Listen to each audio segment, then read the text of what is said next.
চুরির মামলা দিতে হবে। চুরির মামলা কেন, মানহানি মামলা দিব। শাহবাগে ঢাকা বিশ্ববিদ্যালয়ের এক ছাত্রীকে হেনস্থার অভিযোগে গ্রেফতার হওয়া বিশ্ববিদ্যালয়ের কেন্দ্রীয় গ্রন্থাগারের সহকারী বাইন্ডার মোস্তফা আসিফ অর্ণবকে জামিন দিয়েছে আদালত। 1000 টাকা মুচলেকায় তার জামিন মঞ্জুর করেছে আদালত। এদিকে হেনস্থার শিকার ছাত্রীর অভিযোগে একটি তদন্ত কমিটি করেছে বিশ্ববিদ্যালয়। তদন্ত চলার সময় সাময়িক বরখাস্ত থাকবে অর্ণব। এর আগে বুধবার রাতে তার মুক্তির দাবিতে শাহবাগ থানা ঘেরাও করে কথিত তৌহিদি জনতা। ইশতিয়াক ইমনের রিপোর্ট। শাহবাগ থেকে ক্যাম্পাসে যাবার পথে হেনস্থার শিকার হয়ে ফেসবুক পোস্টে অভিযোগ করেন ঢাকা বিশ্ববিদ্যালয়ের এক ছাত্রী। এরপর বিশ্ববিদ্যালয় কর্তৃপক্ষের কাছে একটি লিখিত অভিযোগও করেন তিনি। বুধবার বিকেলে শিক্ষার্থীরা অভিযুক্ত আসিফকে শনাক্ত করে প্রক্টর অফিসে নিয়ে যায়। এরপর ঢাকা বিশ্ববিদ্যালয় কর্তৃপক্ষ তাকে শাহবাগ থানায় সোপর্দ করে। এ ঘটনায় কথিত তৌহিদি জনতা নামে একদল মানুষ আসিফকে ছাড়িয়ে নিতে শাহবাগ থানা ঘেরাও করে। আসিফকে ছেড়ে দিয়ে উল্টো অভিযোগকারী ছাত্রীর নামে মামলা নিতে পুলিশের উপর চাপ সৃষ্টি করে।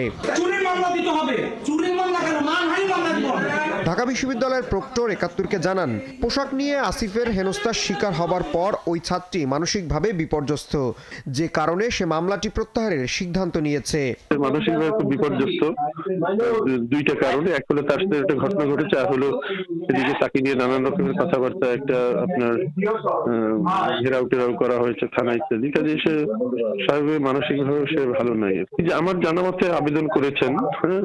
এখানে ওনার বিভাগের শিক্ষকরা ছিলেন, ডিন ছিলেন, আমাদের অ্যাসিস্ট্যান্ট প্রক্টররা ছিলেন। হেনস্থার শিকার ছাত্রীর অভিযোগ তদন্তে বিশ্ববিদ্যালয় কর্তৃপক্ষ একটি কমিটি করেছে। তদন্ত চলাকালীন সময়ে কেন্দ্রীয় গ্রন্থাগারের সহকারী বাইন্ডার মোস্তফা আসিফ সাময়িকভাবে বরখাস্ত থাকবেন বলেও জানান প্রক্টর। অভিযোগটা আমি প্রধান গ্রন্থাগারকে পাঠিয়ে দিয়েছি। উনি আমার জানা মতে একটা ফ্যাক্ট ফাইন্ডিং কমিটি করেছেন এবং তদন্ত চলাকালে সে বিরত থাকবে সকল কার্যক্রম থেকে। তদন্ত চলাকালে সে আর চাকরিতে নাই, সে বিরত আছে। দুপুরে 1000 টাকার মুচলেকায় আসিফের জামিন মঞ্জুর করে আদালত। আদালত সূত্র বলছে, মামলার বাদী তার মামলা প্রত্যাহারের জন্য থানায় আবেদন করেন। পরে সেই আবেদন আদালতে জমা দেওয়া হয়েছে।